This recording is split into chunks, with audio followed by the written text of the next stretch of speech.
The room was a sea of champagne flutes and expectant smiles. Everyone was waiting for the bride's speech, for the tears, the thank yous, the happy platitudes. They had no idea this wasn't a speech. It was a forensic audit. My eyes found my maid of honor, my sister, Chloe. Her smile was blinding, practiced, perfect. I raised the microphone, the metal cool against my fingers, and let the silence settle. "Chloe," I began, my voice perfectly even. "You taught me so much about finances. For example, how a single Swift code can tell a story, and your story. It's fascinating. To understand how my wedding speech became an indictment, you have to go back 12 hours to the moment the perfect life I had built came crashing down. The night before my wedding should have been filled with giddy anticipation. I was feeling sentimental, so I decided to drop off a small personal gift at my sister's house where my parents were staying. I let myself in with my old key, the silence of the house feeling warm and familiar.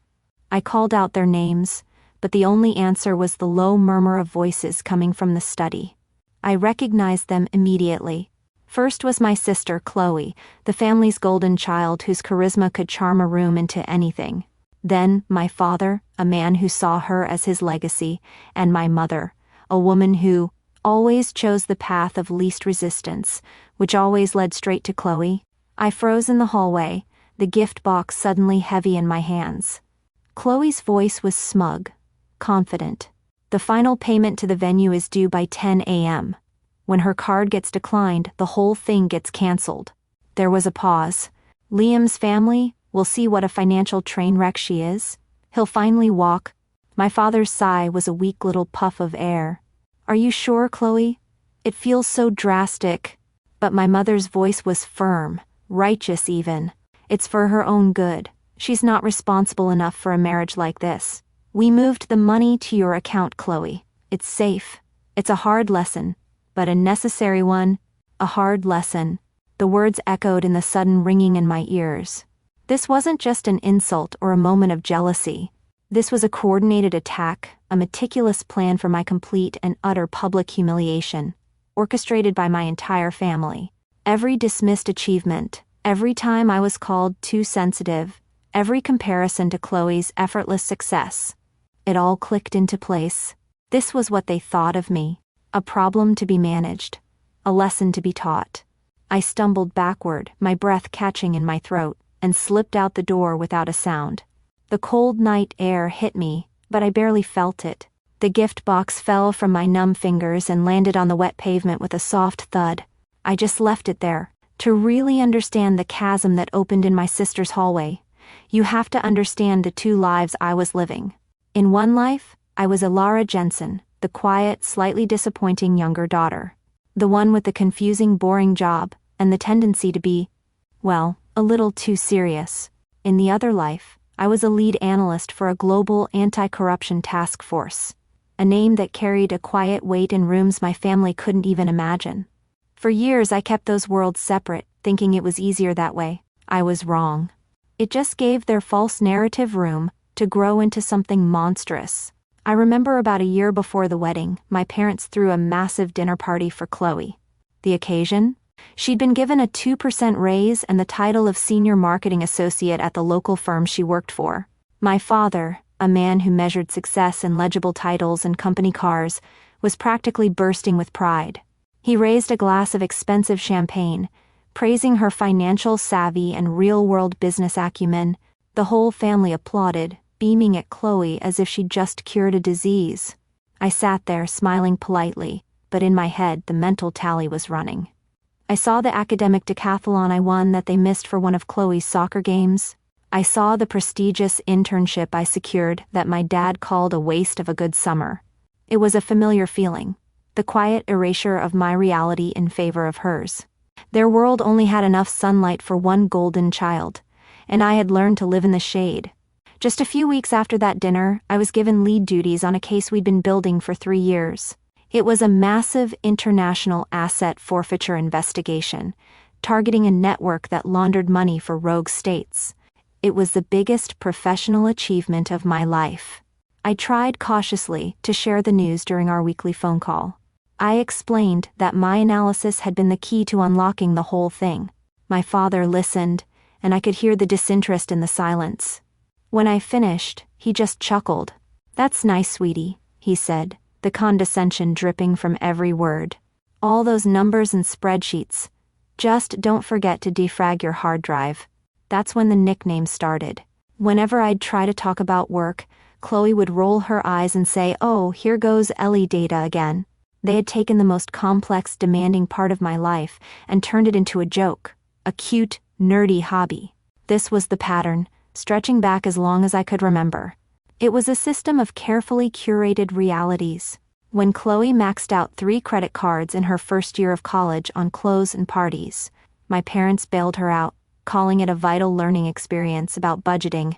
But when I won a full academic scholarship to a top university, they told me I was lucky, and warned me not to get a big head, as if my hard work was an unearned lottery ticket. Their approval was a resource, and it was allocated entirely to her. My achievements were inconvenient truths that complicated their simple story of a perfect daughter, and the other one, my other life, my real life, was a universe away from their suburban drama. It existed in a high-security digital forensics lab, a place so sterile and quiet you could hear the hum of the servers breathing. My world wasn't spreadsheets, it was the silent, brutal art of following dirty money through the dark corners of the global financial system. I didn't just look at numbers. I hunted predators who used those numbers to fund wars and destabilize economies. My colleagues and I spoke a language my family would never comprehend, a staccato shorthand of risk and consequence. I remember the exact moment I broke the big case. I was staring at 3 glowing monitors, my mind a whirlwind of data points that refused to connect. Then I saw it. "The layering is obvious," I said to my team.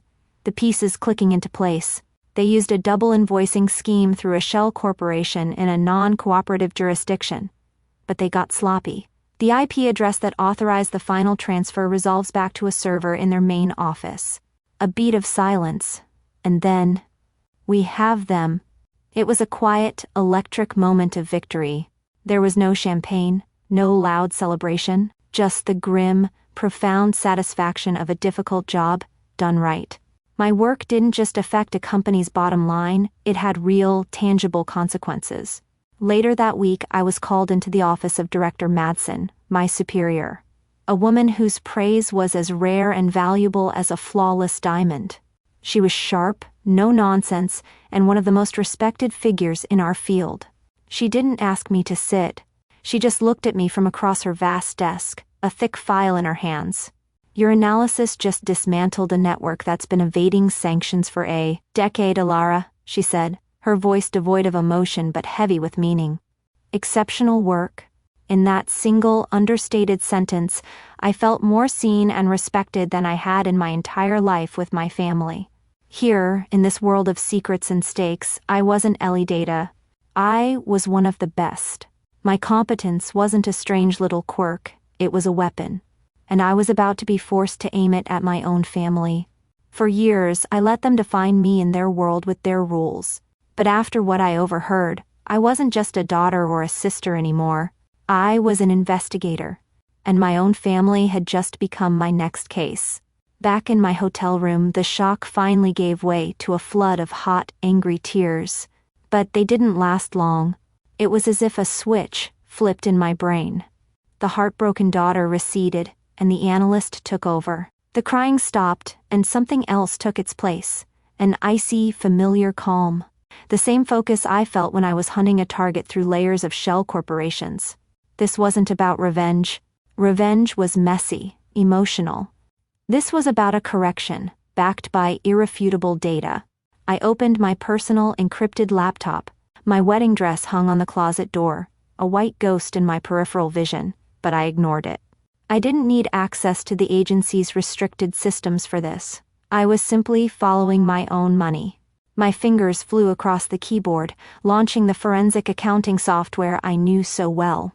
I began mapping the digital breadcrumbs of the transaction I'd made to the venue. There it was, the authorized transfer, the electronic intercept, and the rerouting. The money hadn't vanished. It had been redirected to a newly opened high-interest savings account. The account holder's name was listed in plain, stark text, Chloe Jensen. A cold knot tightened in my stomach. Out of pure professional habit, a reflex I couldn't have stopped if I tried, I ran a quick analysis on the account's history. My breath caught in my throat. This wasn't a new account opened just for my wedding funds. There was a pattern. Small but regular transfers from our parents' retirement account, stretching back for over 2 years. My sister hadn't just tried to sabotage my wedding. She was methodically draining our parents' future. My first call was to my fiancé Liam. I didn't cry or scream. I laid out the facts calmly, concisely, like I was delivering a security briefing. He was silent on the other end, and for a terrifying second I thought. But then his voice came, low and furious. "The wedding is happening," he said. The anger not directed at me but for me. "The venue gets paid. I'll handle it. You handle them." One call from him and a wire transfer from his investment account secured everything. The sabotage was neutralized. The trap was now set. With that settled, I began preparing my evidence. I created a simple, clean, utterly damning presentation, just 2 slides. One showing the wedding fund transfer. The other, the 2-year history of theft from our parents. No emotion, no embellishment, just dates, accounts, and amounts. The wedding would go on. The flowers would be perfect. The music would play. My family would walk in expecting to see me broken. They didn't understand. The venue wasn't the stage for my humiliation. It was the stage for their reckoning. Walking into my own wedding reception felt like entering a different dimension. Everything was perfect. The flowers, the music, the soft glow of the lighting. My husband Liam held my hand tightly, a silent anchor in a swirling sea of familiar, treacherous faces. My family was there, clustered together near the head table. I could see the confusion warring with their smugness. They couldn't understand how this was all happening, how the public humiliation they'd engineered had simply evaporated. They masked their unease with forced bright smiles, playing the part of the proud, happy family. It was a masterful performance, but I knew the truth. The speeches began. My father-in-law was warm and wonderful. Liam's best man was hilarious. And then it was Chloe's turn.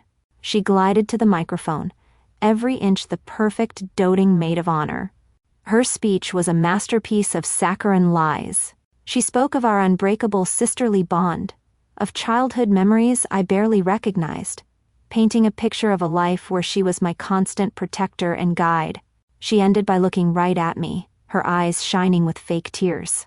"I will always look out for you, Alara," she said, her voice thick with emotion. The crowd sighed, captivated. My parents beamed, their faces shining with a pride so profound it was almost painful to watch. I just smiled, a calm, placid smile, and applauded along with everyone else. Then it was my turn. Liam squeezed my hand one last time as I stood up. A hush fell over the room. I felt 200 pairs of eyes on me as I walked to the small podium, my steps even and measured. I didn't feel nervous. I felt clear. I placed my small clutch on the lectern, took out the tiny USB drive, and inserted it into the laptop connected to the projector. The slideshow of happy childhood photos, Liam and me, our friends, our lives, froze and then went black. A few people murmured in confusion. I took a deep breath and smiled. I started with the easy part. I thanked my new in-laws for welcoming me into their family. I thanked our friends for traveling so far to be with us.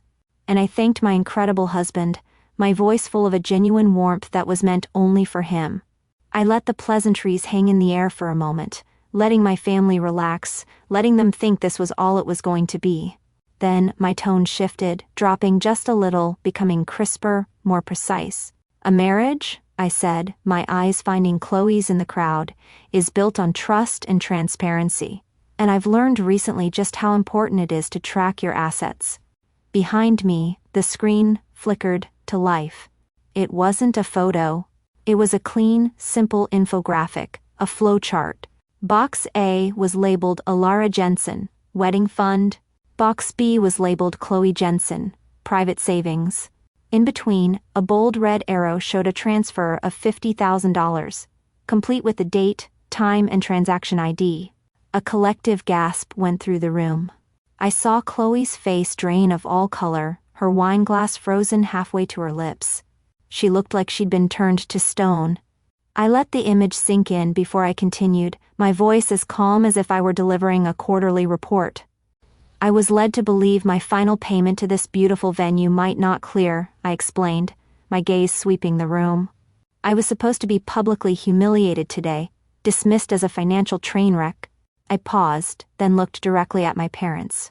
But my job, the one my family calls my little spreadsheet hobby, is forensic auditing. My entire career is about one thing: I find the money. My eyes snapped back to Chloe. So I did. The silence in the room was absolute, a heavy, suffocating blanket. I then turned my full attention to my parents, whose faces were a mask of confused horror. You told me it was for my own good, I said, my voice softening just enough to be lethal. You said you were worried about my financial responsibility. As I spoke, I clicked the remote in my hand. The slide changed. Now it showed a 2-year history. A steady stream of transfers from an account labeled R&S Jensen, retirement fund, directly into Chloe's same private account. I let them absorb the second, more devastating truth. I watched the dawning horror on my father's face as he finally understood. He wasn't just looking at a failed attempt to ruin my wedding, he was looking at his own stolen future. He was looking at the ruinous hidden cost of his golden child. The daughter they'd propped up, enabled, and endlessly celebrated had been robbing them blind the entire time, while the daughter they'd dismissed as an afterthought was the only one competent enough to see it. I looked at them, my mother and my father, their perfect world crumbling into dust right in front of 200 witnesses. I didn't feel anger anymore. I just felt a profound sense of finality. This was the end of their story. And the beginning of mine. You were worried about the wrong daughter. I clicked the remote and the screen went black. I didn't need to say another word. The data had said it all. I picked up my champagne glass, raised it to my new husband, and walked off that stage, leaving the wreckage of my old family behind me. We didn't stay. There was no grand exit, no final confrontation. As soon as I stepped off that stage, Liam was there, his hand finding mine. We simply turned, and together we walked out of the reception hall. I didn't look back. I didn't need to. I could feel the weight of 200 pairs of eyes and the deafening silence that had swallowed my family whole. Behind us, a life was imploding. A carefully constructed world of lies and favoritism was being torn apart by the silent, brutal force of the truth. But I wasn't part of that world anymore. Outside, in the cool night air, Liam's parents were waiting for us. His mother, a woman of quiet strength and immense kindness, simply opened her arms and held me. His father put a steadying hand on my shoulder. No words were needed. In their quiet, fierce support, the message was clear and absolute. I had a family, a real one that saw me, valued me, and stood with me not out of obligation, but out of love. We got into the waiting car and drove away, leaving the wreckage for others to sift through. 1 year later, I was looking out a floor-to-ceiling window at the sprawling, historic skyline of London. The persistent gray drizzle felt cleansing, a world away from the life I'd left behind. My old apartment was gone, my old phone number was disconnected, and my old name, the one tied to that family, felt like it belonged to a different person. My new name was on the polished mahogany door behind me, Alara Madsen Rose. And under it, my title, Director, Transatlantic Financial Crimes Task Force. I wasn't an analyst anymore, a quiet cog in a big machine. I was leading the machine. The promotion had come 6 months after the wedding, a direct result of my work, my focus, and the quiet, unshakable confidence that had settled in me after I'd finally severed the anchors that had been holding me down my whole life. My new world was one of mutual earned respect. It was a world of competence. My team was a collection of the sharpest minds from agencies around the globe. My six, the FBI, Interpol. We were a tribe, a family forged not by blood but by a shared mission and a common language of data, integrity, and consequence. I was in the middle of a briefing, pointing to a complex network map on a large screen, when my personal phone buzzed on the corner of the conference table. I'd set up this number for emergencies, for the few people from my old life who I trusted, but it rarely ever made a sound. I glanced at the screen. It was an unknown number, but the text preview was all I needed to see. I excused myself for a moment, my team nodding with understanding as I stepped into my office and closed the door. I stood there, looking at the city, and read the full message. It was from my father. Alara, we have started legal proceedings against Chloe. Your mother is devastated. I was wrong about everything. I hope one day you can forgive me. I read the words once, then twice, waiting for a feeling to surface. I expected a surge of anger, or maybe the bitter tang of victory, of long overdue vindication, but nothing came.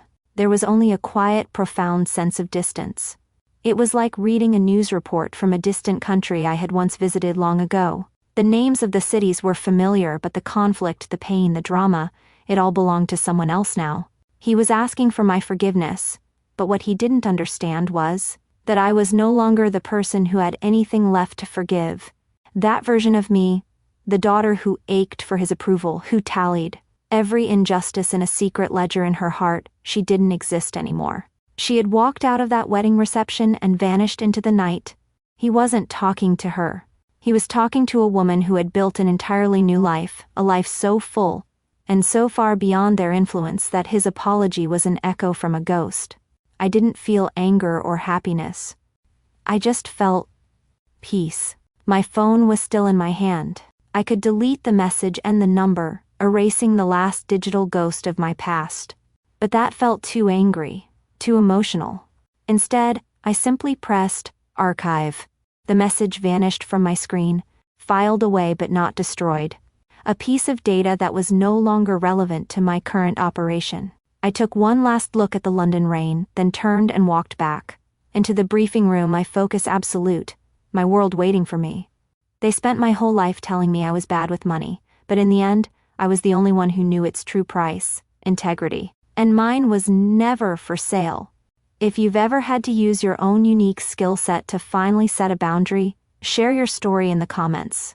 In this community, your expertise is always recognized.